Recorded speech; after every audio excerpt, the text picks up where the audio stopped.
Okay, let's get started. We're in the process of drafting the first regional workforce plan, and it covers a really large area. Kern, Inyo, Mono, Kings County, Fresno, Merced, Madera, Stanislaus, and San Joaquin counties. From the edge of LA County clear up to the edge of Sacramento County, all along the Central Valley. We've had local plans for local counties, and again, we're still going to have those. We have 8 local workforce areas in this very large regional planning area, 200 miles long, from 8 local boards. Right now, we're in the area that's covered by Kern, Inyo, and Mono counties, and those counties will be doing a local plan, which is an action plan. How the center will work, where they're going to be located, how local services will be delivered. The regional plan, covering all the counties for the first time, is going to focus on labor market data that says which industries, which sectors, which career paths within those sectors. An example of a career path is being a nurse, being a skilled machinist. Those are growth paths nearly everywhere. But what are the very specific career paths that are expected to grow the fastest in the whole region? And what are the skill gaps? What are the skills? What does it take to get people on those paths? And what could we do better as a community, all working together to help fill that shortage, to see that we get enough people for those jobs so we're not growing good jobs and importing people on H-1B visas from other countries to do them, or importing them from other counties, communities, and states. What could we do? And then the focus today, specifically, the title of this section, which is a big part of the regional plan, how do we see that parts of our community that tend to get left out, left behind, even when the economy is growing, get a shot at those career paths? The state plan also identifies counties that are more than 15% limited English speaking, and across the Central Valley, that's most of our counties, if not all of them, if you take them together. How do we see that people who don't speak English as a first language or in their home have a shot at those jobs? So these are questions, and I'm going to try to just go through the process and then get you guys talking, thinking, to come up with ideas. We're filming the session today so other people who want to see it can hear what we came up with. We're going to have notes that are taken. We're doing about 15, I guess it's up to like 16 or 17 now, of these sessions across the region, the planning area, on different topics. Pathways to the middle class, credentials, what they are, why they matter, how to make them meaningful. Accessibility, how do we make sure our systems are more accessible to people? We're going to have a number of topics. You're welcome to come to any session.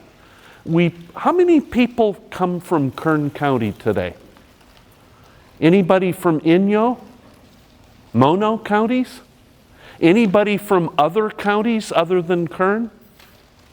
Oh, where are you from? Madera. Great. And again, these sessions are open to anybody from any counties. And if you want to get on the list for the other sessions, and most of them we've had more than a few people from other counties. I guess this is a ways to come on the day after Thanksgiving. But we've had a few travelers. Lance Lippincott, this is his email address, LL Lippincott, capital letters, co.merced.california.us. He's the coordinator. If you email Lance, he'll send you the list of all the seminars we're doing, and you're welcome to come to any of them. Or if you have a colleague, friend, neighbor, coworker who'd like to come to any, let Lance know and we'll get you invited. Also, Lance will be distributing the notes from all of them. So if you'd like to see them, let Lance know and we'll post them all or get them to you. A second key email address, this is the least important, this is mine, John Chamberlin. We're going to be drafting the plan, 35 questions that we have to answer, 35-page limit. We're going to be doing that the week before Christmas, 19th, 20th, 21st. We have to do it that early. We're going to draft our answers and then reach out to people like Teresa and other people saying, you know, now that we're writing this, we're not sure we've got everything we need. We're going to ruin your Christmas. And can you tell us more information to help answer this question? We then will give that draft to all 8 of the local boards for their internal review. The plan has to be signed and passed by all 8 local workforce boards. We give that to them the first week of January. The local boards will give us comments back. We'll hopefully do a minor rewrite, hopefully. We then have to have it out for public comment, a formal public comment, end of January, due back end of February. We then have to recap all the public comments, whether we agree with them or not. They have to be put in, sent to the state. These are the comments we've gotten, and I'm sure some of them will result in some rewriting. We'll get those comments, we'll do a rewrite. The final draft of the regional plan then goes out to all 8 boards, and Merced County, that I kind of, because it's in the middle, is our kind of coordinator, and they have to take this 35-page regional plan, first one we've had, staple it together with all binding, probably not stapling, all 8 local plans, and shoot it up to the state by March 15th, that will review us and tell us whether we passed or failed. And then hopefully this will become a way to coordinate services. It won't be some beautiful thing that sits on a shelf. It'll help us coordinate services across all these counties for a number of years. It's a 4-year plan. We are required to revisit it every 2 years. Is it working as the economy changes? Hopefully for the better. We'll see. But that's the process. And so I don't have a lot of time. The month of December is basically, in order to get the thing public comment through all the boards and up to the state by March 15, I've got to have this drafted before January 1st. My partner, David Schinder, will be here for one more seminar. I think it's 2 weeks from now. Not sure. I have to look. But he will be back, and the 2 of us are working on this together. Questions on the process? Okay, if you have any others, let us know. One more, where did I put this? I think I put it on the other one. While we're working on this regional plan, Kern, Inyo, and Mono counties will be working on their local plan on the exact same time schedule. And if you want to get involved or comment on the local plan, the writer is Elaine Basham. Did I get this right? Basham E? It's no space, run Basham E at co.kern.ca.us. So that's input into the local plan. I'm going to editorialize. I think the local plan is more important than the regional plan, even because I think that's where the action is. That's kind of where money hits the strategy, and it's about how centers work. So I think that's an important one to get involved with. So those are the key email addresses, and I want to again urge you, if you have something to say, to get your writing in the next 3 weeks. Because I can't guarantee you if it comes in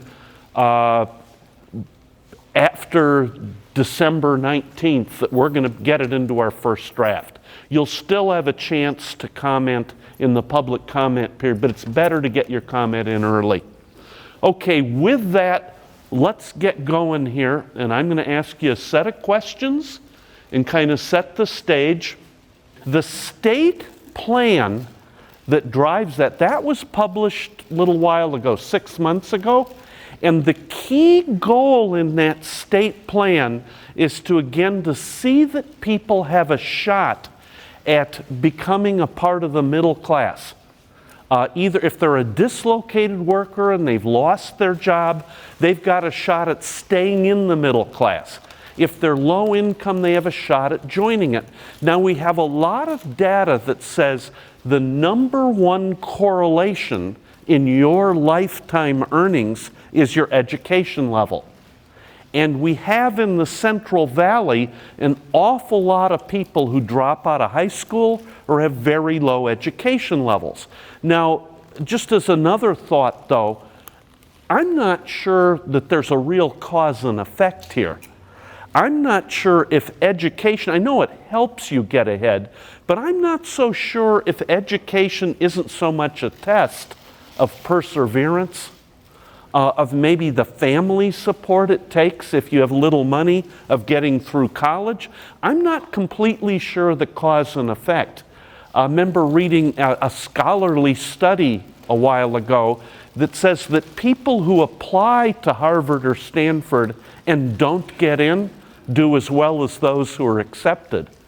The mere act of applying seems to be what increases your income. But what I want to do in terms of your belief about your region, let's see if I do this right this time. This is, let's get to just straight to the questions and discussion. Cut through what do you think is a good job? The state plan says the median wage in California is $19.20 an hour. That's the median wage in the state. From the other seminars we've done, it's pretty clear that that's not a great guide for what it will take to have you in the middle class. Incomes in rural communities, San Francisco, if you're making $19.20 an hour, you might own a nice car, but you'll be sleeping in it. You'll never have a place to live. There are some rural communities where at $19.20 an hour, you're going to own a nice house. But it's very different. And what we're hearing is there are other characteristics than just an hourly wage. What do you think is the hallmark of a good job here where you live? Is there more than just wage going on? What do you think makes a good job? Think back at the jobs you've had over time. What did you think were the best jobs you've had that have helped you the most to get where you're at today? Thoughts? Benefits. Benefits? Specifically, which benefits? Insurance. Health insurance is a big deal. Yeah. It's a big deal. Other thoughts? Jobs that give you skills that will help you grow professionally. Adding a job that adds skills, because we know the world is changing each and every day, whether we like it or not. Other thoughts? Stability. Stability. Tough thing to get today, but something that you can count on. I have a daughter who lives in the Bay Area who works for a tech startup, and she gets paid very well, but my advice to her is you check and make sure that check hit your bank account every other Friday and keep your resume tuned up. By the way, that's the way that world works. Other thoughts? What makes a good job? Growth opportunities. Growth opportunities? What kind of growth opportunities? All my jobs that I work, I don't have education, so it's been all experience on the job training. And I started at the bottom and I grew all the way to the top. Absolutely. There are promotional opportunities with that employer in the field. By the way, 20-somethings, if you give them surveys, they say number one is I'm learning something and I have an opportunity to grow. It's more important than wage. Other thoughts? Location. Location. Other studies says that, and a lot of people do this. How many of you commute more than 30 minutes to come to work? One hand? You're the only one? If it was LA, most of the hands would be going up. But people who commute more than 30 minutes tend to spend part of every day thinking about how not to have to do this. That's what the studies say.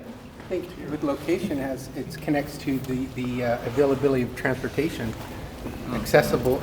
Transportation to get to work. You can get there. And for a lot of our community, you have to get there by car, and if your car isn't reliable, you're one repair away from losing your job. In America today, 70% of all people who lose a job don't quit, they're fired. The leading reason they're fired is they don't show up. And when you get more into depth, the leading reason people don't show up in rural America by far is transportation. The other leading reason is child and family responsibilities. In urban areas, that tends to be a little higher. Rural areas, it's transportation. Those are the big two. And although many of you know, how many of you had kids that were in child care? It can cost you more for child care than you earn. It's expensive. That's a big issue too. So every hour you're commuting or working, you're paying for child care sometimes. Other thoughts, what makes a good job? You can't have career opportunities and a good work environment unless you have good leadership and supervision. So I think that's critical. Yeah. So we need to train the leaders, not just the... So you got a good boss who brings you along. How many of you had your first job for pay, more than babysitting, a job, before you were 18? How many before 16? I did too. How many before 14? Okay, farm kids? Yeah, of course. But again, if I ask 19-year-olds that today, I get nothing like this number of hands going up.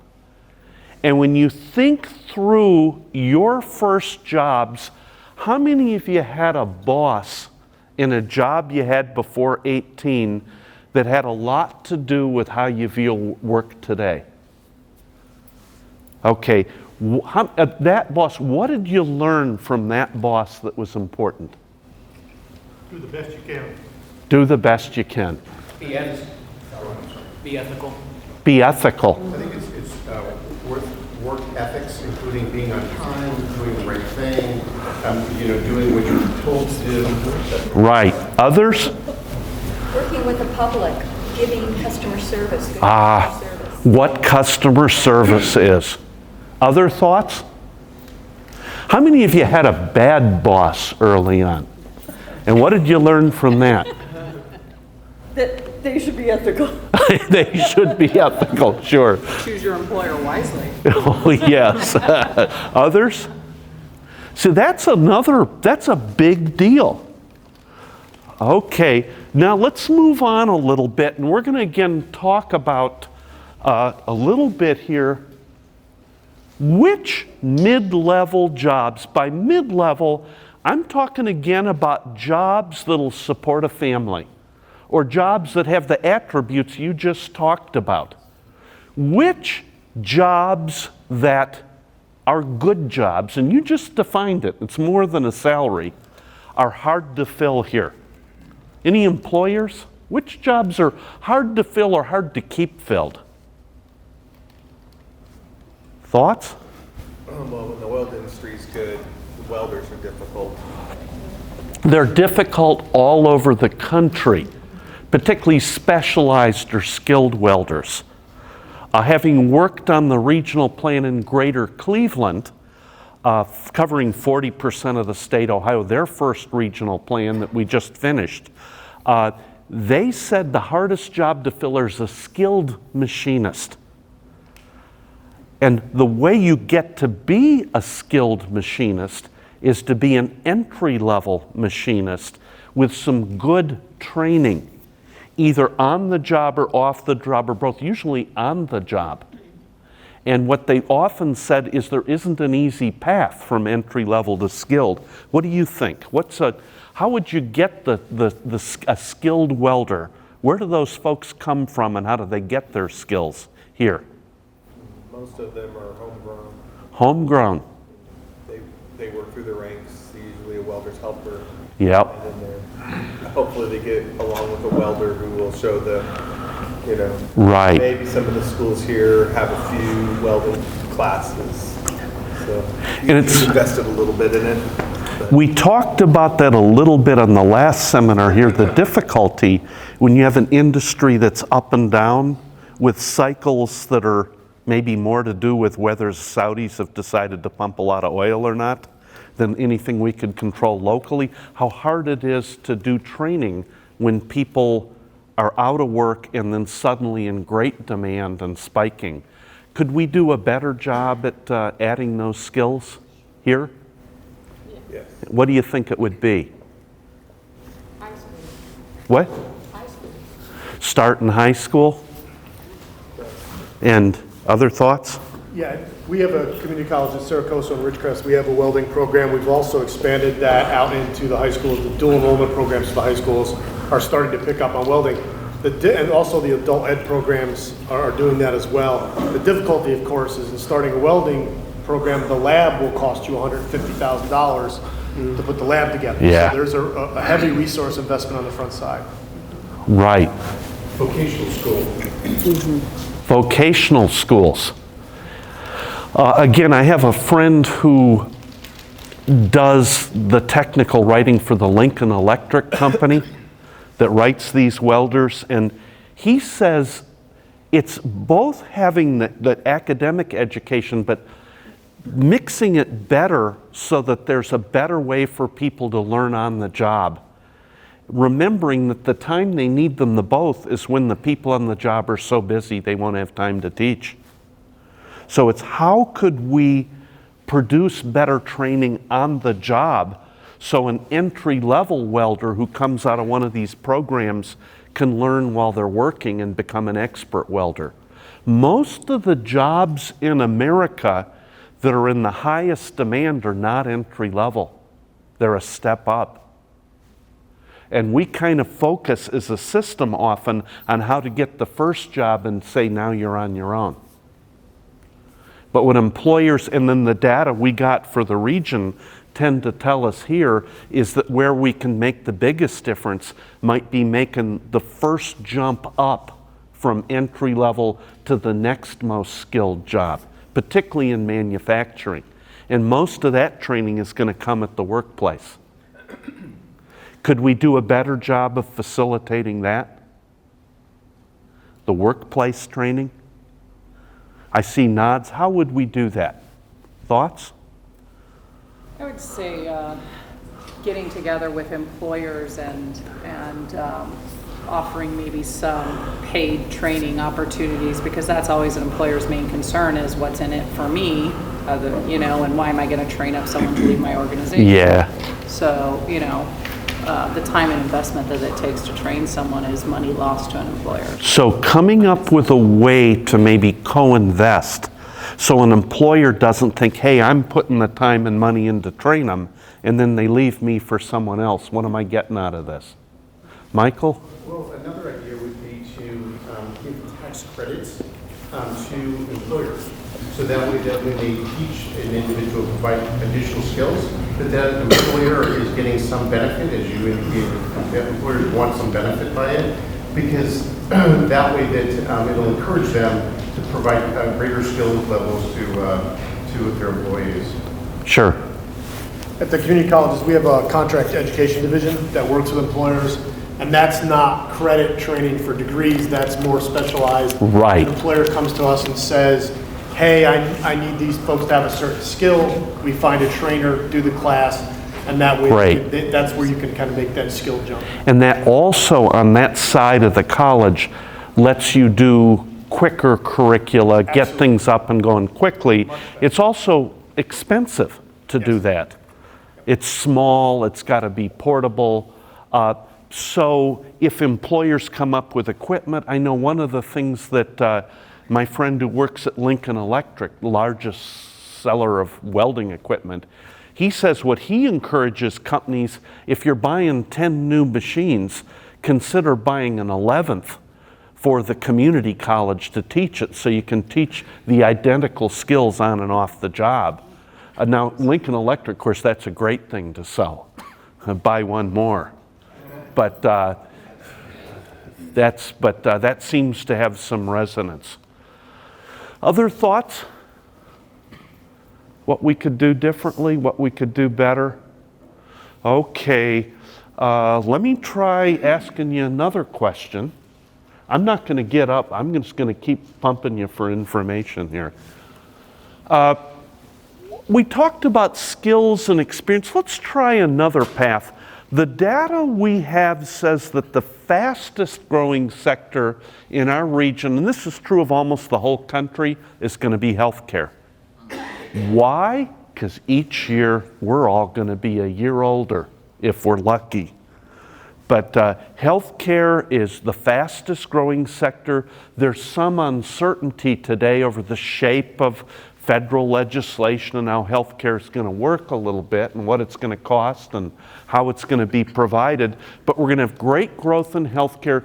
There's quite a difference in the healthcare sector versus advanced manufacturing.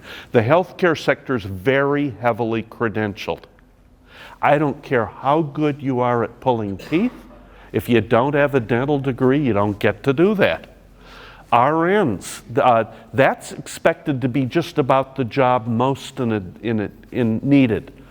We had a couple hospital people at a session we did in Madera County a while ago. They said they need lab techs. And they said there's not a training program in the region that gets them what they need with the right skills and credentials. But I think each community, you need to check in with your hospitals, your doctors, what is it they're looking for? How about the healthcare sector? What jobs do you think we have the toughest time filling here, and what could we do better to hit that supply?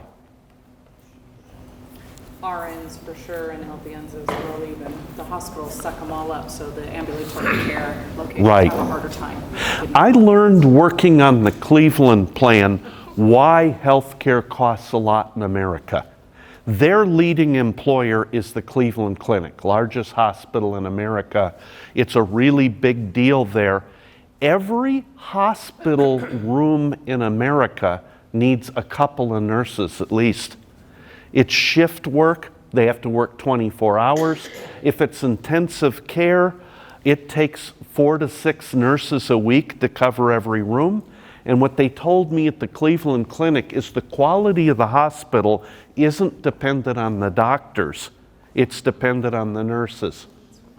And it's the toughest thing they have to fill. And nurses get paid pretty well in America relative to the rest of the world. Which means it's a heck of an opportunity for us to train people. In the past, we were told, oh, do a career path, take home health assistants, CNAs, get that certificate, then upgrade them. Eventually, they become an LPN, licensed practical nurse, then more upgrade, and they turn into RNs 15 years later. It hasn't worked, other than very isolated. It seems that being an RN takes a different level of skills, training, and if you're a home health aide or an LPN, you're pretty darn busy, and it's hard to go back and get into school and do it with that intensity. What do you think we could do as a system working together to help more people particularly from communities that tend to get left out of economic growth, maybe a family where nobody went to college before, get in and succeed as an RN. Is it an education system problem where we don't have enough access to helping people, upgrade their skills? What do you think? There might be, because you're telling us that, yeah, we had a track and then this was to this and this and then, to become an RN eventually, but it seems like that's not the true path or realistic path. And that's not a problem, then we need to say, okay, RN needs, this is how you become an RN. You go to this school or this program and that's how it happens. I mean, it needs to be clear and honest to people that are becoming that, obviously. But if the educational pathway's not there, we're just kidding ourselves that we're going to change anything by what we're doing if it's not clearly attainable. That's a good point. What do you think? I was just going to say, I know it's very difficult to get into nursing school. Very difficult. Your GPA has to be, really high. There aren't enough slots in schools. I have a cousin that's been trying to get in for about 3 years and is, applying everywhere. It's just Right. really hard to get in. The waiting list is long, and if you have barriers, you don't come from the middle class. You're a single mom. You have a family that, if you're on the waiting list more than 45 days, your likelihood of succeeding it tends to radically diminish if you have other barriers in your life. So if the barrier is we don't have enough slots for nurses, but we don't have enough nurses, then is the educational system a barrier to entry for this job? I mean, she's young, she's single, no kids. Right. Family is, well-to-do. But there's an interminable waiting list. That's true in most of America. But I got to ask, is it true here? Because not everybody fits the. It is true here. Michael, you had another comment? I think it's even more than that. There are barriers at home. When I was an interim dean at a local college, it was the parents, the family, that prohibited many of the kids to go into higher education because they had not received a higher education. Yeah. And they were doing just fine. Why do we need to go on to get a college degree or even further when they don't see a purpose? So as a result, I think it's more than just about how many slots are open. You need to look in terms of the family itself to get the needed support to be successful. I've done focus groups of young people, particularly from Spanish-speaking community, who tell me that, particularly young women, that some of them say, no, that isn't true in my house, but some say, I was discouraged from A, going away to school, and B, having more educational attainment than my father.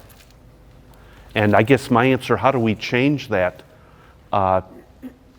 Treat your kids differently. But we'll see. Your thoughts? You had your hand up too? At Bakersfield College, I work there, and it seems to me like there's just not, like they said, enough slots for the nursing students. I work with a lot of students who are not just on the waiting list, but they're through with their prerequisites. They up the prerequisites because there's not enough slots, and all of those students get hired. Right. The worst of the best get hired. The ones who can't interview or do a resume get hired, and so. And that is you're going to be in the middle class. Yeah. Let's take yet a comment. Yeah, I'm Mark White. I'm from Bakersfield Adult School. We have a LVN program, and our biggest barrier right now is trying to find an instructor. That really is the problem. It's kind of a catch-22. I would see the same thing in welding as well. When it's good in welding, it's hard to find people to teach welding. Right. Healthcare, it's very difficult to find the people qualified to do it. We're in danger of losing our program, Right. which is a high-quality program, because we can't find an instructor. And we all know there are no great schools, there are great teachers. And when you have a great teacher, you've had a great school.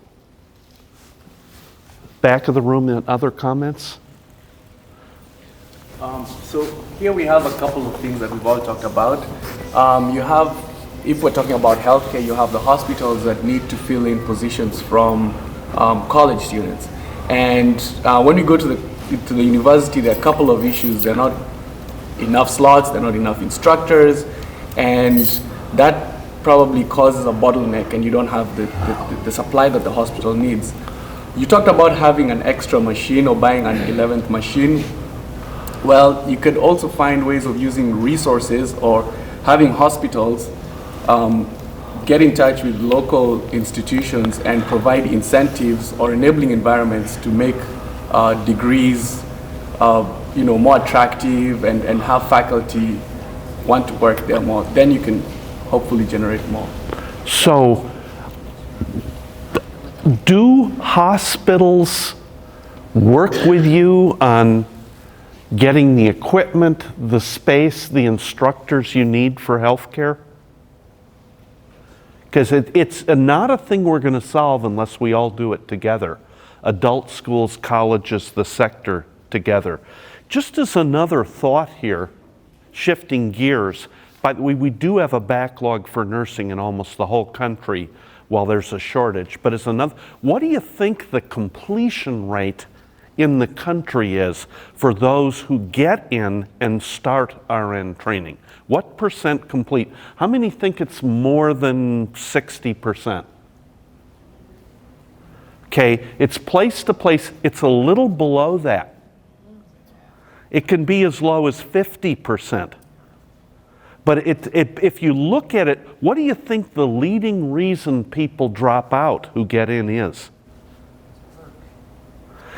It's when you have to do the last year, the practicum and the classwork, and many of the people in it have kids and family responsibilities. The dropout rate is very high in the last half. It's not just the academic core, it's the totality of balancing family obligations, transportation, and it's a very high dropout rate. If we were manufacturing cars and a third of them couldn't be sold, would we build another car line just like that? So we do need more nursing training, but we also need to think through how it runs. So thoughts, some things that have happened, I know the workforce board in Sacramento County has partnered with American River Community College, and one of the things they do, they have a staff person, rather than paying tuition, who counsels all the people on that track how to deal with child care obligations, how to deal with transportation issues, and how to get through tough places. I've done a lot of focus groups with people going through long-term training who are laid off workers or unemployed or come from food stamps and cash welfare. Almost every one of them says, I would have dropped out but for a mentor, someone who sits down with me periodically and helps talk me through the rough places. It's more important than tuition help. How to get through it. So just thoughts, what could we do? Some of you are involved professionally in doing training, not just nursing, but other training. What could we do as a system to help people who get into nursing school complete and be better nurses? Thoughts? Or better machinists, if that's what it is. If you start with a cadre of students that work as a team, work together, they can Great. generally help themselves, or the group can help each other get through that. Right. You have the nursing thing to go to at the hospital tonight, I'll watch your kids. Right. Getting together with a peer group. And I wanted to speak on the colleges holding classes. They're limited to what the state funds them for. Yeah.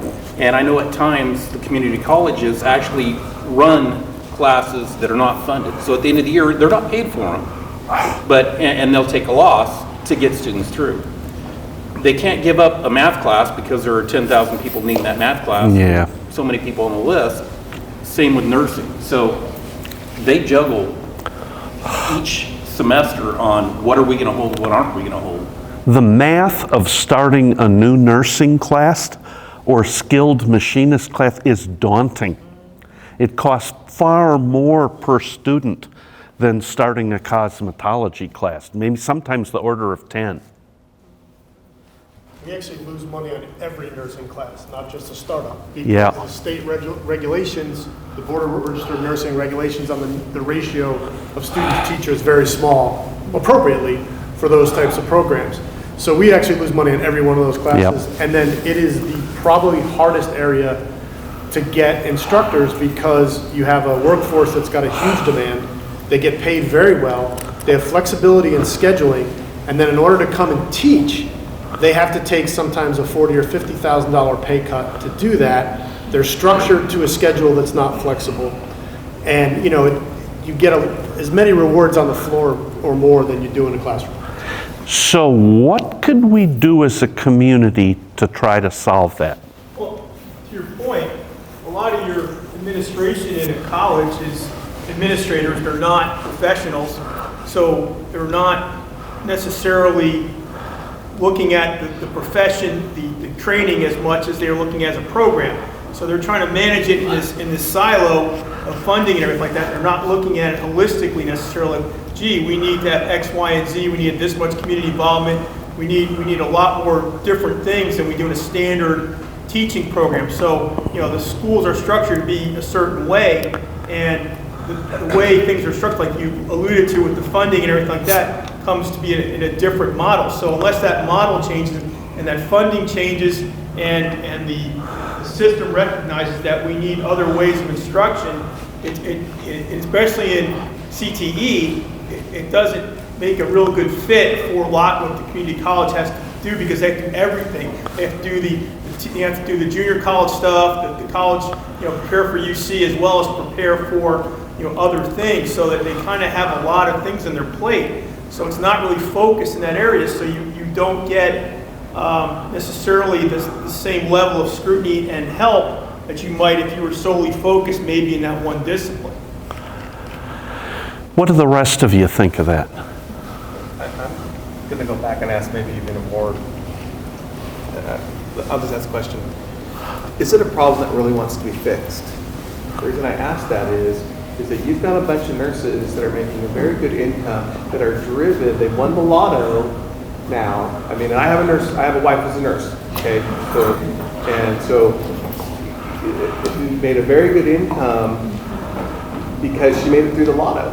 I mean, they got through that system, so now why do they want it fixed? Because if they fix it, then all of those wages are going to go down. I'll give you a reason why it needs to be fixed. I think it needs to be fixed. Your chances of surviving, not an if, when you go to a hospital, are determined by the quality of nursing care more than any other factor. So, and I hear what you're saying. So what could we do? Is this insoluble? And I'm not talking like the world, as a community or a region. What could we do working together to increase the supply of skilled nurses, not to more than the marketplace demands, but to what it demands? Well, didn't you already say that the biggest dropout rate is in that last year? I mean, it seems to me like that's the focus right I there. think we've got two issues. We've got bottlenecks at the front end, and we've got some institutional issues while the class is pending, and we've got a third issue. If you're an educational institution and you lose money on every class, you're still holding them because it's your duty. How do you create more? At some point, budget's an issue for all of us, no matter how good a community citizen you are. So we have kind of three issues here. We got a money, and they kind of run, money always runs with everything. We've got a bottleneck at the front door. Nursing's a little different than any other, but let's talk about this and get to another.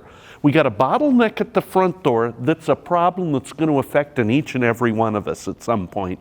We've got a problem getting people through, and we also have a money issue. What could we do as a community? Some places have fixed this. What could we do as a community to change this? Well, I'm just thinking, maybe we ought to assess, the nursing program is not easy to get into. You know, you have to take the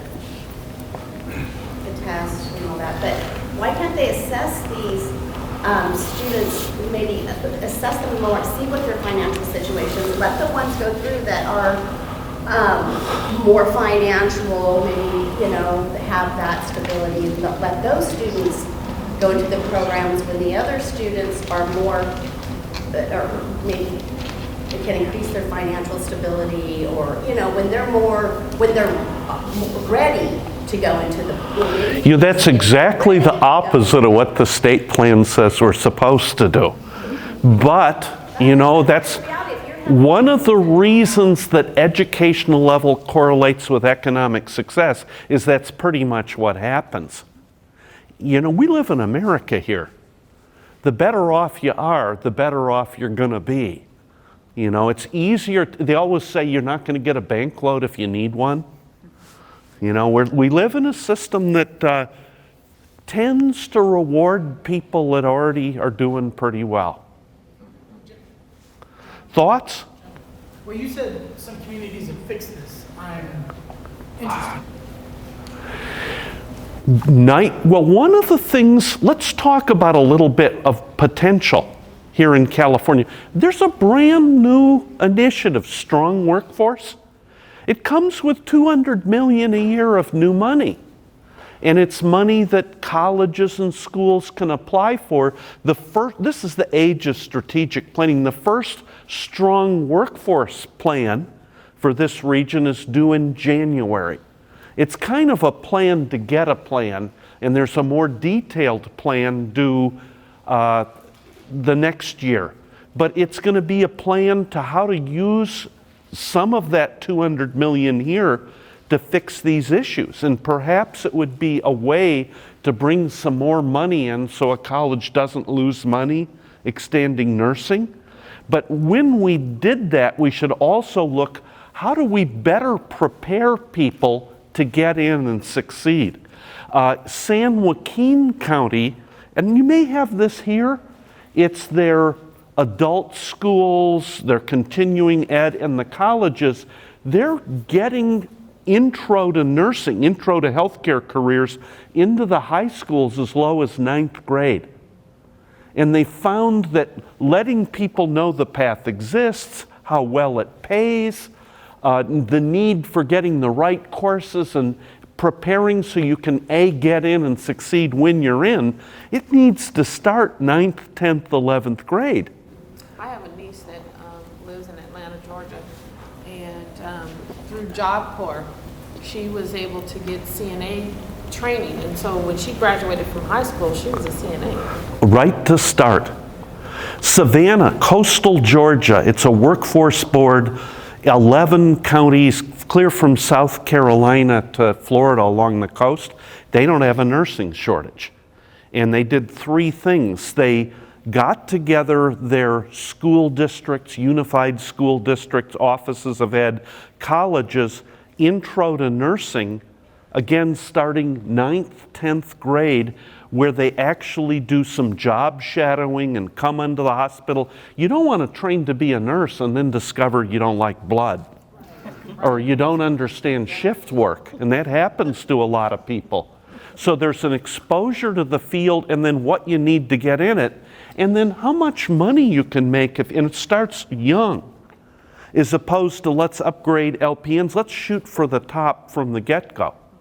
I have 3 legal secretaries who are, over the years, who are now lawyers. Oh, like all of them. How did that happen? They watched me. If this idiot can do it, I can do it, I think. But, I think getting people used, I could do this. So I think to prepare more people who don't have anyone in their family who went to college, and let them know it's possible. The second thing, I think, is expanding capacity. We don't have enough capacity. We have a lot of people on those waiting lists who would make fine nurses.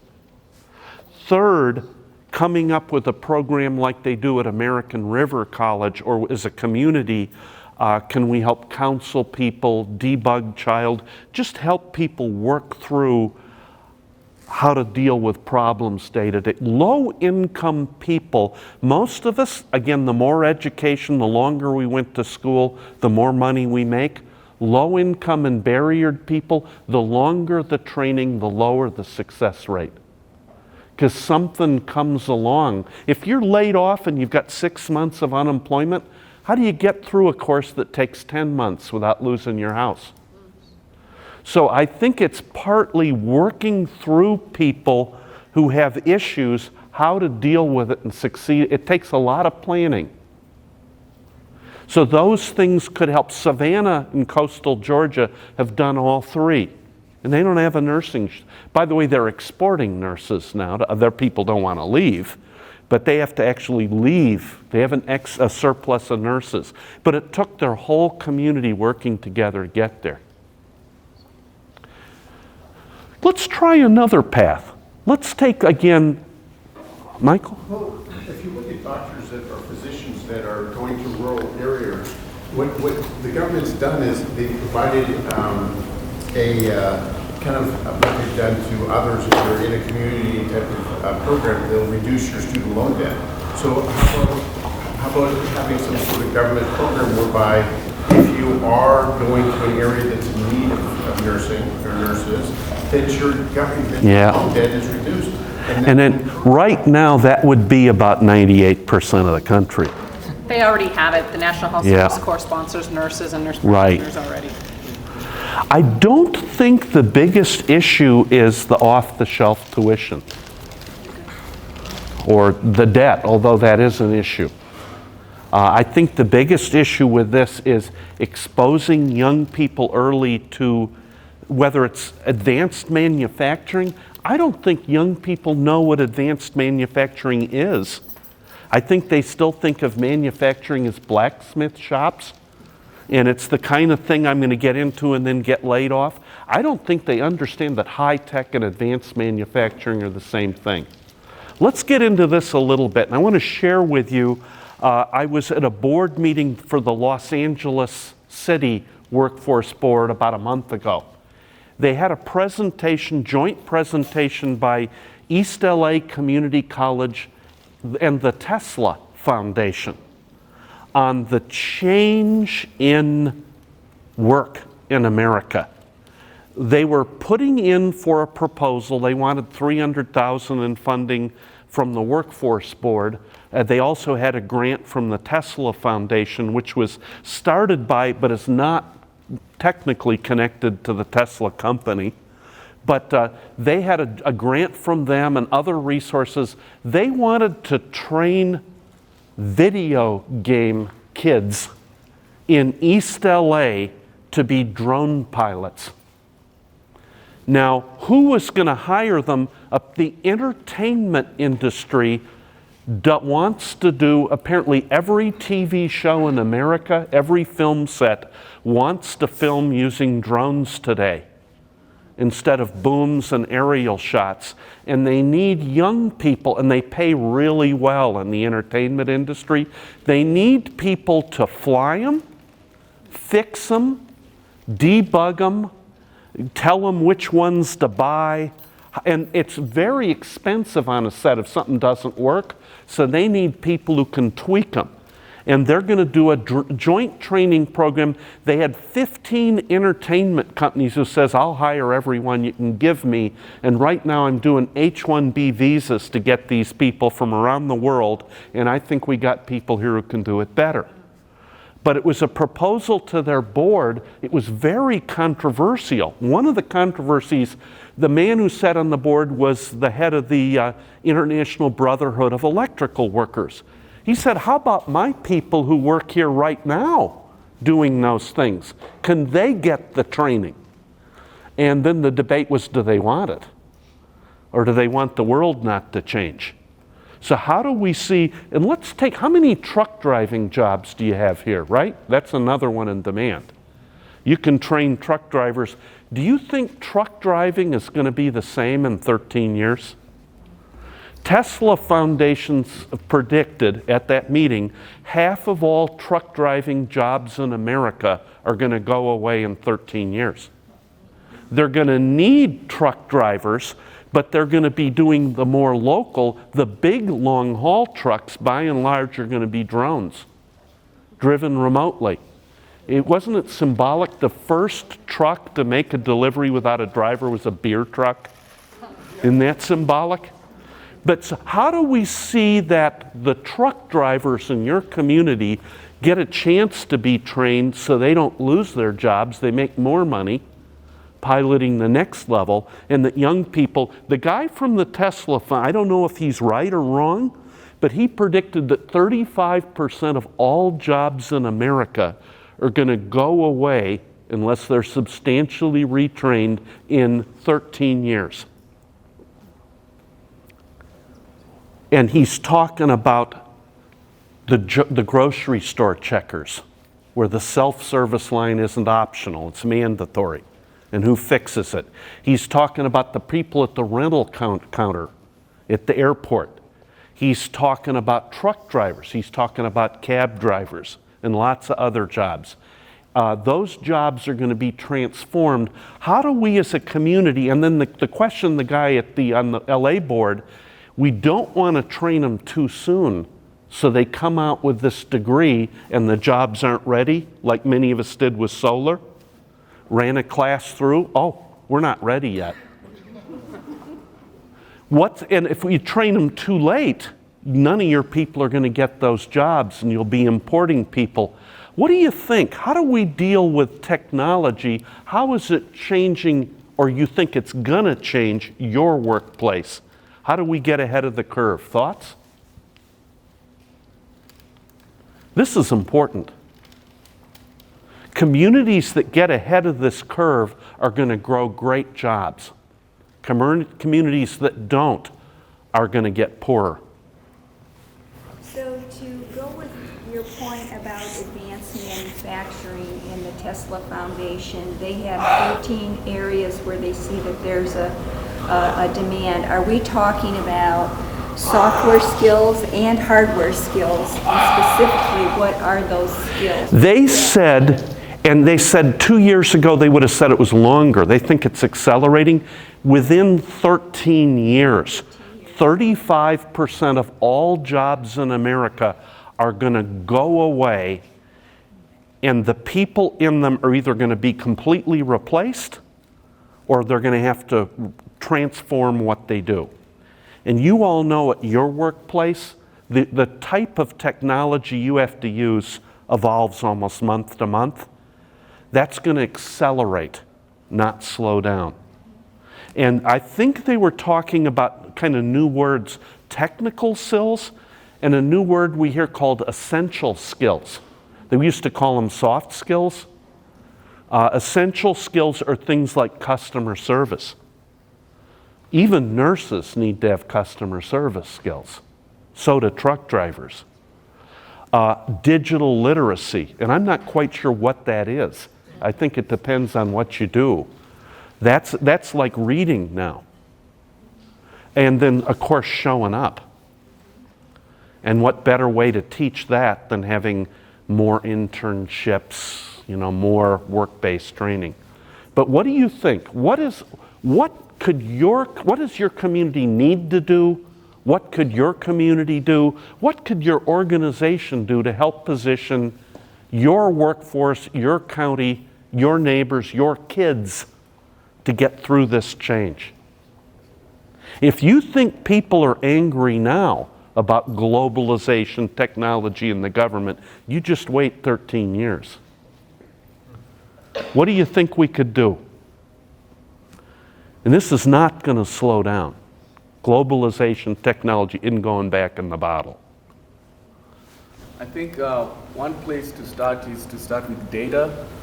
I'm just thinking, if I was an academic institution, if I was a university, and I have a CEO telling me that we need to train drone people, we need to train all these engineers and software engineers. If I had data on where things are actually going and numbers, that would probably change some of the things that we do. Because with healthcare, if for example we had a hospital in Bakersfield and a university, CSUB had CSUB had access to a database that knew exactly how many nurses we need every year, then you would know that this is an annual thing that, we need to work on this area. The data isn't great. When I looked at the data we did for the region, it was better than any data we'd had before. They predict the number of RNs we're going to need 17 through 27, and they predict the supply. But what they don't tell me are the skills, what's the skill gap? They don't tell me how many are starting into nursing training and not getting through. They don't tell me who's on the waiting list. So those are things, and I think those might be things we almost have to do community by community, but the data isn't great. And that's a skill in itself, is to have data analysts. So Right. we're talking about, nurses, as one career. We're talking about machinists, welders, but Right. data analysts, that's huge because they are trained to think about what other correlations can be made in order to predict trends. Oh man, that's a great thought. That may be something every business needs. Yes. Is people who can do better pulling of data and analyzing it for that business.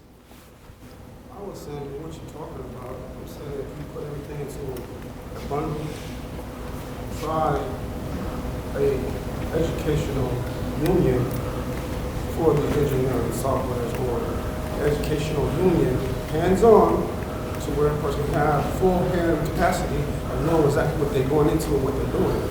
Not have to backtrack and do other training, going through any kind of job. So as people start into a program, a better idea of what they need to succeed? Well, union, because then while they're working, their job will be able to raise up and still be able to get funds for their home in place. And The traditional union apprenticeship model of earn and learn, whether it's where you're both earning and learning, works. It works. then you have to go to university for sustainable funding. Not just in one location, but several scholarships, where you can be able to have other schools sponsor this entity. Interesting. Different communities. And then you have a more brighter idea how to, separate businesses and things of that nature that qualifies for this unity, and just not make that one unity, but make multiples for different job areas and job fields. Were you guys able to hear that on this side? I thought not. I'll try to extract it, but your point is to expand the union model where people have, as I heard it, kind of a better understanding of what they're getting into. They have a chance to both work and learn together and earn as they move along. The kind of the apprenticeship model. And whether that's a union or not a union, the model works. The trick is it has to be a model that will evolve as quick as work is evolving. Teamsters Union is one that does for the truck driver. Once you get into the Teamsters, you're set. You're going to work. And it's your point about the nurses as well. Once you get in, you're going to work. And then again, you have disabled. That's Yeah. So you have to have another entity Right. that deals with disabled and work fields. Right. They can be able to, they can be more of a sponsorship as far as telling and voicing ideals and direction for this entity. Right. And just as a thought, Teamsters Union, what would, and again, I heard this from the IBEW, the electrical workers at that LA board, what could we do working with unions, working with workplace, to see that the workers get the skills not too soon, but the right time, so that they stay employed and maybe even make more money as technology affects the workplace? Tough stuff. Colleges and universities is more hands-on and earlier placement for people that want to get into their work field as an advance. Right. Another two thoughts on nursing, and then we'll switch gears to something else. The area around, it's fairly rural, Moorhead, Kentucky, Maysville, Moorhead, it's along the Ohio River, and then also the area around Athens, Georgia. their hospitals and healthcare employers said, we like the skills that our people get when they come out of our training institutions, but we don't feel that our new hires, whether they're a nurse, a CNA, a medical assistant, have the customer service skills we'd want, and the knowledge of things like shift work and how important it is to show up. So what they did, their workforce board facilitated it. They have built into the college curricula the last 6 months of every healthcare program. Employers come in, and HR people and people who work in the field who succeeded, to talk to the students a couple hours every Friday afternoon. It's a mandatory, what it takes to succeed in that field and what they're going to be asked when they interview. And they built that in. It's kind of the soft or essential skills for healthcare. They say that their graduation rate is increased. Nobody drops out that last semester. And secondly, the success rate when people hit the workplace, the turnover's way down. They're teaching things they might not, how to talk to patients. You know, and I think you could do that, but they did it in healthcare, and it's really increasing. They say it didn't cost them much. It was just putting it together. Both of them did a thing like that. And again, I hate oddly to use Mississippi as an example, but Mississippi now has more manufacturing jobs as a percent of their work than any other state. They are the state, they make boats all along the Gulf Coast, shipbuilding. They have the big Toyota plant. They have the largest Nissan plant. They make Rolls-Royce aircraft engines in Mississippi. But they have a 5-week manufacturing 101 program at all their community colleges that teaches probably more of what manufacturing is like, the terminology, the language for 5 weeks. At the end of that, you're guaranteed a paid internship with a manufacturer if you get through that. And you're guaranteed 3 interviews. Their manufacturers hire exclusively from that class. They had the last group through, I think they had 96 students through, 93 of them got hired. That's pretty good. They did need more training after, but it's done at the workplace. But could we do a thing like that? Is that sponsored by the workplace? It was put together when the new big Toyota plant went into it, Blue Springs, Mississippi, outside Tupelo. Huge plant in an area with very low educational attainment and not a lot of advanced and they put that in, and Toyota helped get it started. They said, we need that. And now it's evolved for all manufacturers, and it's gotten shorter. It's down from 5 months to 5 weeks with a paid internship at the end, some paid for by the workforce board, many of them paid for by the employers because the turnover's lower and the workers do better. Like a fast track. Yeah, but it's all the colleges offer. Now they're thinking, why aren't we doing this for every field? It's kind of what your point was. I mean, if you take a penny out of everybody's account in the world, how much money you have? Probably a lot. Yeah. And so you can probably make a sponsorship union up all of that. One penny out of everybody's account, they throw pennies on the ground daily. You know, put them in the ashtrays, you know, but one penny out of everybody's account would hurt nobody. Not necessarily. It's hard to get those pennies out of people's accounts. But other ideas, thoughts here? Well, I have another question to throw in here. Jimmy and I represent people with disabilities. We have Oh, a yeah. large disability rate here in Kern County, some as high as, in the area, as high as 30%, you know, across the board with disabilities. Right. What do we do to be able to have them become self-supporting or family supporting? I'm going to flip the question around, ask you for ideas based upon your experience. And this is, again, pathways to the middle. What could we do to see that people with a disability in particular have a better shot at working and then ultimately making it in or staying in the middle class. And I talk, what is a community working together? Thoughts? One of the things that came up again, San Joaquin, is we need to have more internships as people are in or just coming out of high school. Exactly. The idea that you're now 22 and you've never had a job before, not a good position, particularly if you have a disability. Every year you wait to get a job, it's harder.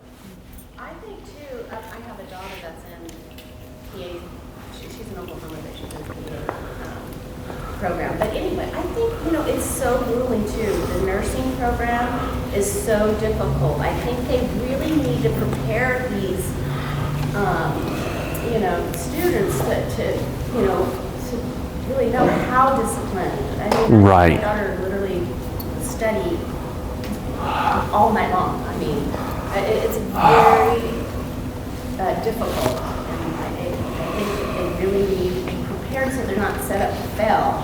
They really need to know what it's going to entail. You need to know a little better ahead of time before you get into the program. Other thoughts? I think also we have a lot of great programs, but we don't know about them. Like the ROC program, to Bakersfield Middle School, they have firefighting. There's a lot of great programs, but it's really kept kind of hush-hush in the high schools. Unless you wouldn't know about it. And it's a great program because not only do they put them into the program, they treat it just like you have to be there. You can only miss 2 days of the class. It's really very hands-on, like you're in a real job. And they do have employers that come in and interview them, do the soft skills stuff, but a lot of people don't know about that. Let me ask another one. What things are you already doing in your community that we should look at expanding or replicating that are really good in terms of maybe they're not solving the whole problem, filling the problem, or getting people who get left out into the workplace? What do we do now that's good that we should not lose track of over the next couple years of change? A little louder, because it's... If you catch a kid before they come out of junior high, you might have a chance. Focus on what's their goals, what they think about, what's their lives. If I wake up every morning and I'm ready to go to work, and I feel good about going to work, to the job I'm going to, I'm going to do a good job. But if I'm not knowing what I'm really going to and how can I grow in the place that I'm working at, I work for a lot of temp services, so I know. There's a lot of fields of jobs. So start younger. Expose them when they're in junior high. And then you look at one household, they don't have 3 kids no more, it's like 6 or 7. And it's overwhelming for the mother and the father working. It's really less time in housing and to be able to work with the kid, especially the kid while they're not. So, you want to be able to have more of a community like YMCA. We have World Veteran, give them some activities that they get into that keep their energy at a level to where you can be able to get a hold to. Me as a kid, I only had one parent, and that wasn't so well, but I don't look at that today because now I'm older and I'll say, well, I have a part of sense of understanding how to push forward. There's always an antidote to every problem, and it don't have to be a negative one all the time. I have a family that don't hit their kids. They just tell them, they punish them, take away things, and they get mad as you want to. That's their problem, but they get these things. That's the punishment again. Well, in education, if you have a brighter focus on what they like, because sometimes it's not in the household, it's not time to think about what they like, especially when there's so many. And if you pinpoint what they like, then you can be able to look forward to what they get into and what's available for them at that time. Our community is based on our children today. No matter what we do, it's all about the kids and the information that they get. I have a lot of kids come to me and say, hey, how do you do this? How do you do that? Well, if I don't have the information, how can I tell them? So it's the seniors above me got to be able to set forth that message. That's the community that we got to have today. So your answer is to do a better job as a community to reach down to young kids as early as junior high to tell them what's possible and what they need to do. That's when you want to know what they like. And to focus on, I love this, We spend a lot of time focusing on barriers, the problems. We don't spend enough time focusing on what people's passion is, what they like to do, and then maybe helping coach young people how to turn that passion, if they're great at video, into a job in technology, how to turn that into a living. And we have a lot of households that they don't understand that, so how can they model it? So as a community, that's, I think, to focus on the passion and to do it young and to show a path. By the way, none of us as an organization or a person can do this on their own. We have to align what we do as a community better. Thoughts? I kind of want to go back to a couple different things. One is that over here talked about... A little louder if you could. Talked about, there's just so many things that are already done that I know as an employer, I can't figure out all the government programs. Yeah. It takes a full-time person to figure out this one and that one, and then even within those departments, there's sub-departments and blah, blah, blah. So first of all, so I'm going back to what, like the East Coast, Georgia and all those, they figured it out. They streamlined it somehow, they fixed that, it sounds to me. It sounds like Mississippi fixed that problem. It's like, this is how this works. We all know it, and I don't want to use the word centralized, but they, as a community, they fix that communication issue so that there's a centralized place, and what works, and it's right, and it goes on. I think in California, it's like this government entity wants to grow, so they develop some new program, and then they go over here and peddle it, and then this one's doing the same thing, and so now we've got so many government programs, and we don't know which one's working.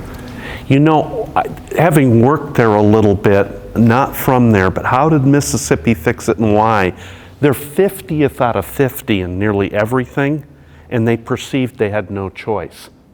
I think California's used to thinking we've got it really good. So sometimes we're not driven, we don't realize we have to change how we do things here. The second thing, they had a Katrina.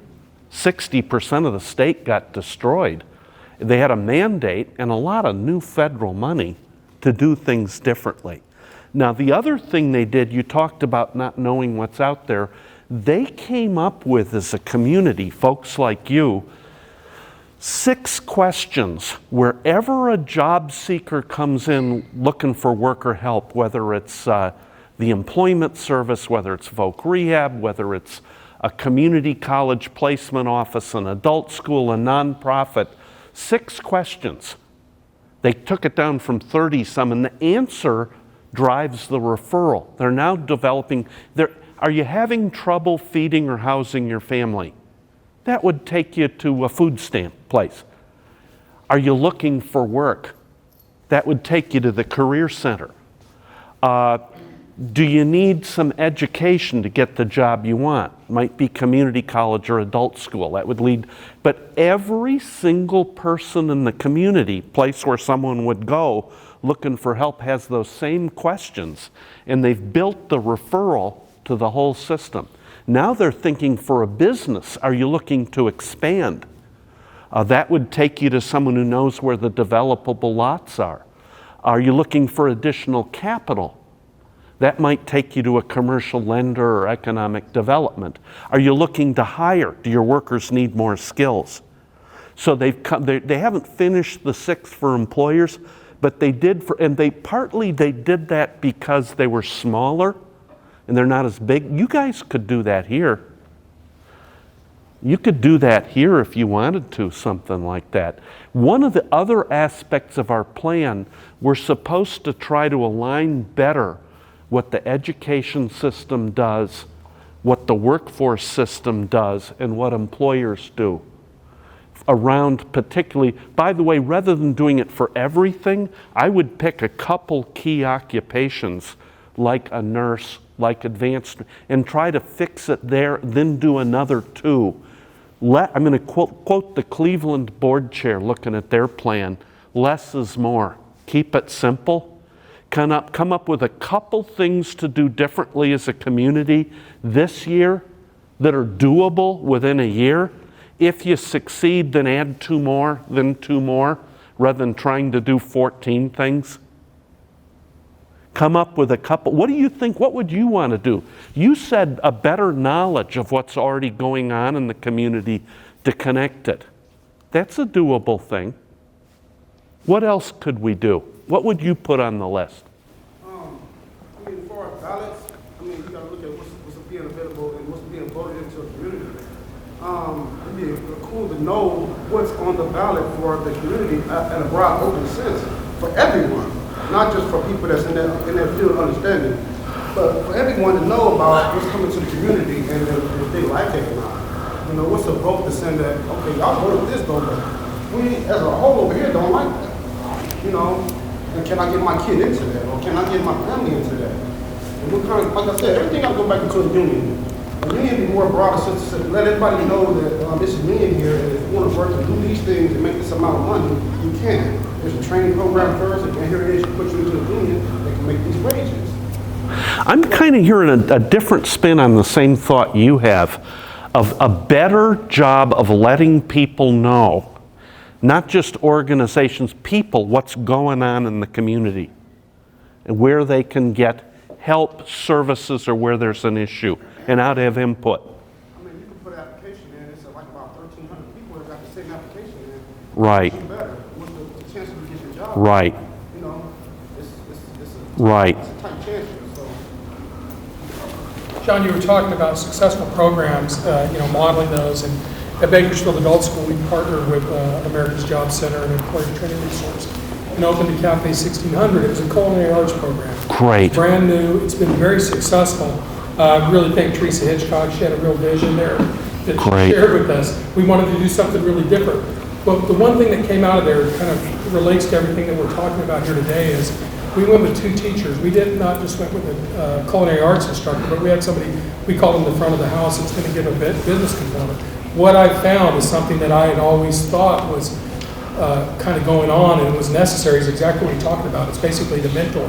We really found that second teacher has really all these essential job skills that you're talking about that we think are going to be transferable. I'm taking some of the clients to other jobs, but now they have a whole new set of skills that an employer can look at. I mean, they're working in an environment, the food industry, it's a service industry job, but they're judged every day. They're putting a product every day. They're being creative. It's been amazing to watch them, but it really required kind of the 2-teacher approach, and that's one thing we want to try to replicate as we go into like an IT program. I've got a friend that's big in IT, and he told me, I don't know a thing about really IT. I'm just kind of the front man. So it's kind of that same concept. We want to try to teach, when we put programs right. kind of boutique style, small programs that are agile and sustainable, and we can change with the economy. But that's one thing I've really noticed is that it's kind of that mentorship that you talk about. Right. That's what our students are getting from there that they never had gotten before. And anything that I do now, I think we need to consider that as something new. It's expensive, but it's really the way I think, like you're talking about, to really get some kind of results. Right. In other words, not just someone who stands up in front of a class, but a coach. And it's hands-on. They like it because it's a hands-on experience, but they're being coached on how to solve just simple problems with fellow employees, with customers, with distributors, whatever it might be. Like many of you, I raised kids. I had 3 kids. My youngest boy did not learn sitting in a class. He had to learn by doing it with his hands. He was certainly as intelligent as my other 2 kids. He just didn't learn sitting in a class. He had to do it with his hands. And there was no avenue for him in high school. He had to kind of, getting that kid to graduate was tough. As soon as he got on a workplace and could start doing things, the kid just throve. But we all learn in a different way. We have to kind of understand that as well. We have a tendency to force kind of our own kind of values the way we learn. We're looking at millennials now that are more experience driven. I mean, it sounds good. I want to give them all the experience that we can, but a 9th grader and a millennial, they're going to want to see a lot of different things. They love to experience life. That's kind of their thing. It's a little bit more difficult to kind of channel them, but like you said, they learn by doing. Right. I learned to even I have a family of 8, and it's like, you have a kid senses, so like you said, it's a good point you made. It comes to a point where you gotta even be able to see hands-on here. It's something in the senses that's really strong in his path. Well, by pinpointing that, you can be able to put them into a university and let them stay in a campus class where they can be able to get hands-on. So this inside this campus, it's like a college. Look in the Army, when they have certain paths that they get everybody suited up together as one whole and be able to focus as one whole.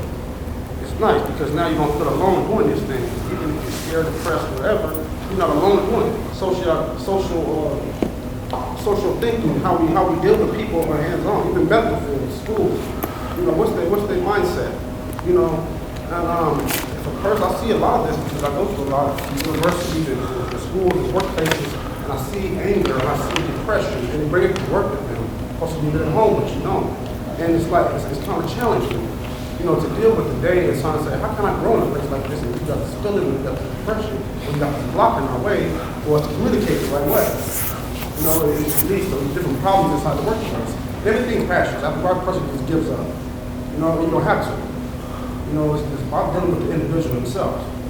And again, one of the things I saw a program they had in Cincinnati, what they do in every class or activity, they get people into a group of about 7, make a little time, and that group peers, the instructor rather than lecture facilitates them. Day 1, they talk about what career they're interested in, and the question is, what's your passion? What's your dream career? How do you, 10 years from now, what's your dream? Where would you like to be? What would you like to be doing?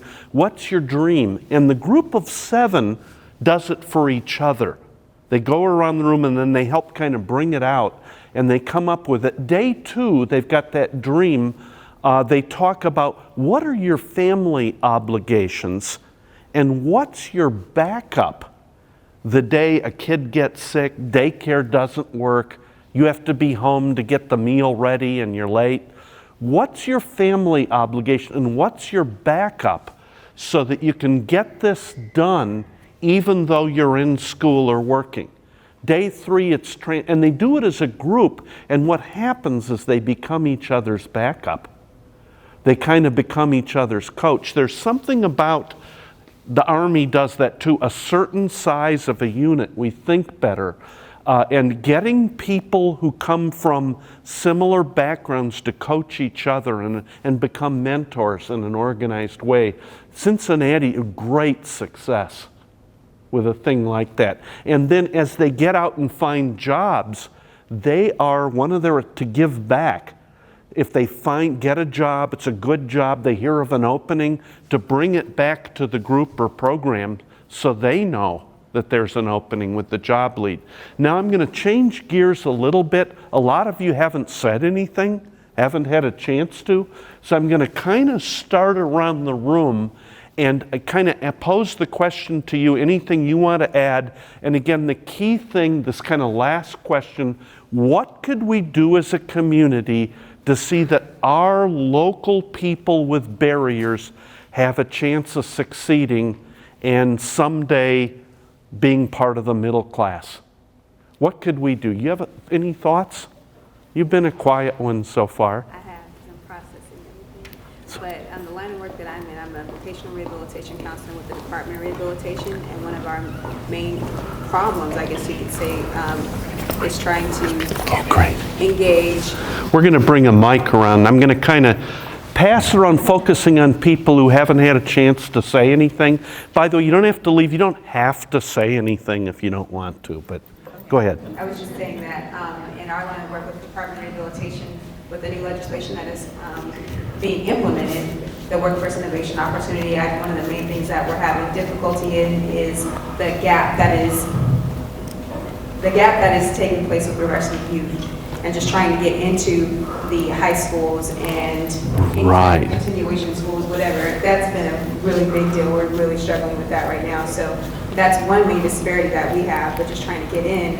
We appeal to a lot of the administrators and things like that, but there's still a big disconnect. So until we can get in, it's what do you do? So that's, I would say that would be probably our biggest area that we are having a barrier in. So before we can do that, we have the tools with regards to assisting in obtaining employment. We mainly deal with individuals with disabilities to obtain employment, but until we can get in, we can't provide the resources.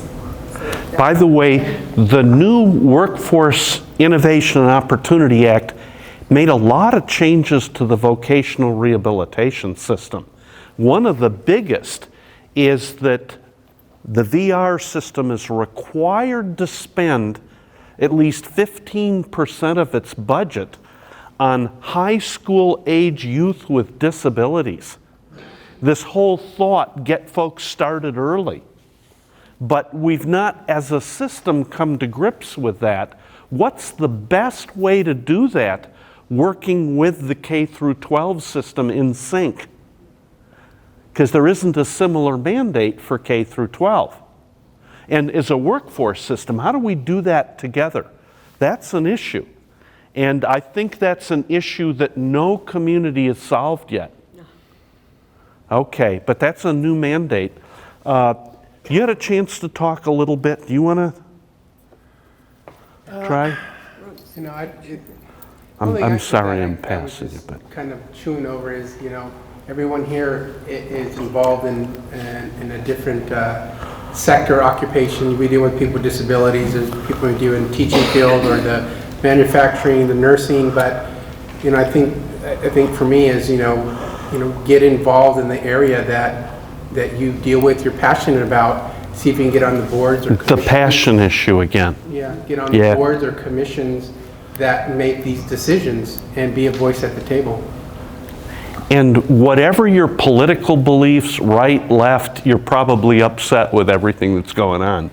But the solution is to get involved locally, right? Whatever your political beliefs, get involved locally. Can I speak on the disabilities? Yep, sure. I shouldn't need that, but I'm going to give it to you anyway. You have to. a problem that I've seen growing up and everything else, it starts at kindergarten. They warehouse these children. You're disabled, you can't do anything. That attitude has to change. All the way up through employers and everything else, these people are at a disadvantage, they're not unable. And it's a prejudice, it really is. And so if we can start at kindergarten and change that mentality, don't shove them all into one classroom. Just because a person doesn't understand math the way you do, it might just need to be trained a different way. Oh, interesting. And again, to change that it's not just one teacher, it's a systemic kind of thing. Thank you. My name is David Fiorino. I head up the Farmaker Institute of Education and Leadership Development. And you know, in terms of your first question, what's middle class for quality job in community? I think the county of Kern has at least 3 big communities, if you will. I mean, we've got rural communities up in the desert, we've got the regular Central Valley communities, and then we've got the communities that really make up like the labor-intensive agriculture, which is a big piece. So you almost have 3 different answers to that first question. In terms of mid-level jobs, I think that's connected to those big sectors that reside in there. But the big question is skills and prior experience.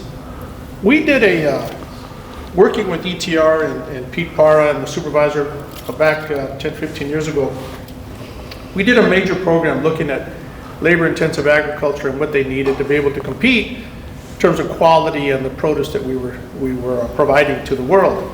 And one of the big things that came out, and the answer to one of these questions, is the whole notion of how do we make sure that, the earlier question you posed, how do we make sure that the products that we're going to be producing in the future are being addressed by today's workforce? And the solution really came down to the idea that unless you have employers in terms of those sectors that really play a role, you can't, in terms of a training program or a high school, you know, they have their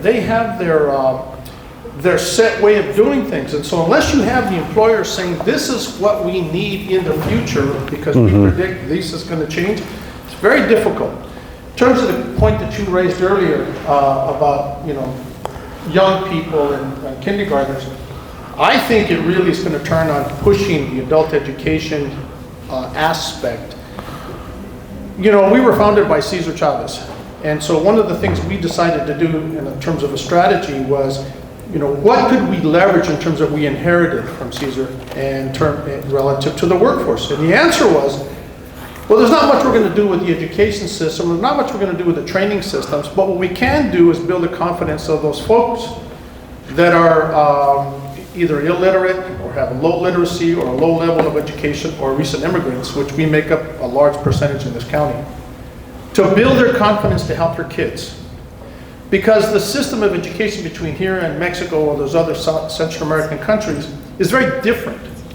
And until you can build the confidence of those parents to be able to imbue the educational cultures in their kids, you're really fighting an uphill battle. So one of the answers to this, I think, is that this last question is to see local people who have major barriers. I think there really has to be a solid integration between the educational folks and the community-based organizations and also industry.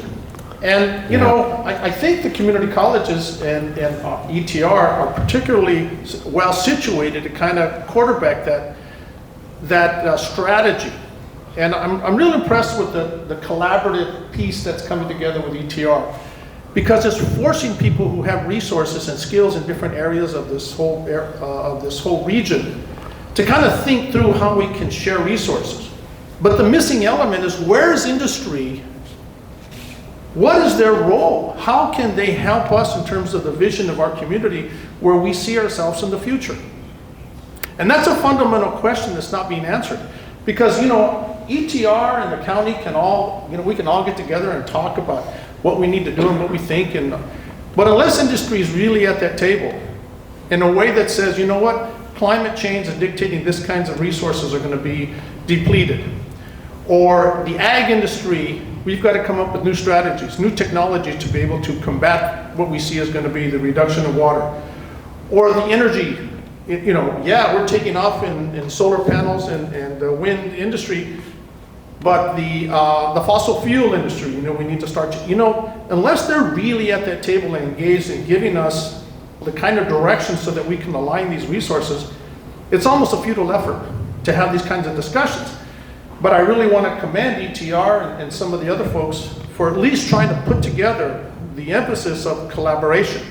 But I really want to underscore the idea that industry has to be there to kind of give us a guide what they see 15 years down the road. Okay. You do need, in every sector, you need a champion from that sector who's part of fixing the problem, because it makes them more money if the problem gets fixed. The bottom line, businesses have an obligation to their investors to make money. And if one of them is able to get better workers who produce more and make more money, then everybody's going to follow suit. So you're right, you need to pull it off. You need, for the specific job in the career, you need a champion, and then others will jump on board. And they're out there. Just one final little piece. The biggest single thing that industry did when we did this project, it was called SOAR, is they said, look, you give us a workforce that's reliable and that has the basic skills, we'll do the other training. Yeah. But we just want folks who can communicate and problem solve. And that really helped us, you know, figure out, okay, we're going to do the ESL, we're going to do literacy, and then let industry take it. And I think that's a lesson for us that industry wants, is a reliable workforce that can problem solve and communicate. When Toyota came into Mississippi, I remember meeting with them with the state early. What are you looking for? And they paid really well for that community to start. They said, we want two things: 10th grade math and people who've come to work for the last year regularly. So they said, get them a job at McDonald's and get their math up. We don't want them to have automotive training. We'll teach them our way. And that kind of, years later, that was that 5 weeks advanced manufacturing that taught the basics, with the business then saying, we'll take off from there. This, real quickly, again, a lot of you haven't had a chance to talk. You want to get a word in? You guys have been quiet. Yeah, so I've been working with Hall Ambulance, and so every year they work with ETR to, well, what I've seen in the past, they've been working with ETR to set up a new training. They call it EMT Hall Academy for anybody who wants to go into emergency medical technician trainee. And so I think that's the great thing about ETR, that we have these funds to provide on-the-job training for individuals who want to begin a new career or transition into a new career. So yeah, I think that the partnership between the business sector and the workforce, I guess ETR, that should continue in the future. And then going back to the, because I had a couple of employers who, one was looking for a journeyman plumber, another was looking for a journeyman electrician, and so I submitted those, and not a lot of people, there's not a lot of people who have those skills, who can just work on their own. And so I think there needs to be, at the high school level, letting kids know that there's not just the educational path, there's also the vocational path as well. Because speaking to an employer, she said to become a journeyman electrician, you need to take an apprenticeship. It takes around 5 years, so same as a college education. So, and during that 5 years, people are going to be making money. Yeah. That's a paid apprenticeship, and people don't know they exist. And we need to get that word out. Great comment. Do you want to? Oh, sure.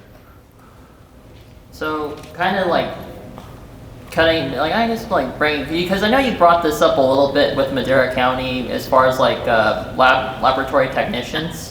There's a major shortage of that. I know like locally we have a similar problem with, I guess the title is clinical laboratory scientist. Mm-hmm. And that is I think they used a similar title. Yeah, but there is a shortage, I believe, even at Kern Medical. My father was one, retired, I'd say, about 4 years ago. He still goes back and, I guess, volunteers over there because I guess the pipeline of where these trainees are coming from are from the Bay Area or up north. Yeah, they said they were bringing them from the Bay Area or overseas on H-1B visas. That in the whole valley, there was not a training program for that. And they said that was their biggest demand, even bigger than RNs going forward, and pays well. I think we've got other jobs like this we could spotlight. Because we're about out of time, anyone else who hasn't had a chance to talk, want to get a last word in? By the way, we have more seminars, little different. We'd love to see you come to others, or if you know of someone else. And we are taking notes. We're going to incorporate comments into our plan. And we're also going to present to the 8 boards at the end to what comes after. What are some action steps we could take to help as a community fix this? Final comments? Don't forget to eat your lunch or take one with you either. Yes, and just to touch on the idea of practice and mentoring in the community, there is the Kern Innovation and Technology Community. You can find them on Facebook. Search KIT Community. And what we have done is we have had 3 hackathons in town where we identify issues in the community. And 2 weekends ago, we had the hackathon around the library system. Cal State library system, Bakersfield College, and the county library system. How do we solve problems getting information to the community? So we had about 40 people that formed teams of 5, that addressed these issues and came up with bots. They came up with websites, and they did this in the course of Friday, Saturday, and Sunday. So in looking at ways to get people to get practice around finding tech solutions, and they don't just have to be computer science majors. We need cross-functional teams formed in order to create tech solutions. Great idea. Other thoughts? 2 minutes left. I'm going to focus anyone who hasn't had a chance to talk first. Nobody else wants a chance? Okay, you get the last word in. My name is Jermaine Tyson, and I was gonna let you guys know that networking is, I mean, it goes with having a heart for each individual, not just in the workplace, but outside the workplace on a day-to-day basis. I'll help anyone. I don't care if they leave a trash can in each quarter. I don't care. I just help them because that's my heart. You know, our whole antidote to most of the problem is networking and being more involved with the community. Whether you like them or not, just do like them. You know, that's all I have to say. Okay, we're done today. We're just starting into this process, and I'm not writing this plan to have it sit on a shelf. We're doing this to start a process to get you guys working together more as a community to fix a specific problem. And when we get that then, it sounds like you're already doing some really good stuff here, but onwards and upwards. Michael? Just wanted to announce that we have one more forum, and that's on December 12th, same time. Lunch will be provided. We hope you all attend. So December 12th, you'll see my colleague David Schinder, who's the lead writer on this. I'm on the project so he can ride in the carpool lane. But come in and get your 2 cents. It's a little different topic, a little different spin, but it's to get ideas from you. And again, if you're going to come to that one or have a friend that come, try to come with an example of something good that's already happening here that we could get the word out about or take up to another scale. I think we're going to have a lot of change over the next years driven by community, politics, economy, technology, and we don't want to lose track of the good stuff. Okay, great to see you.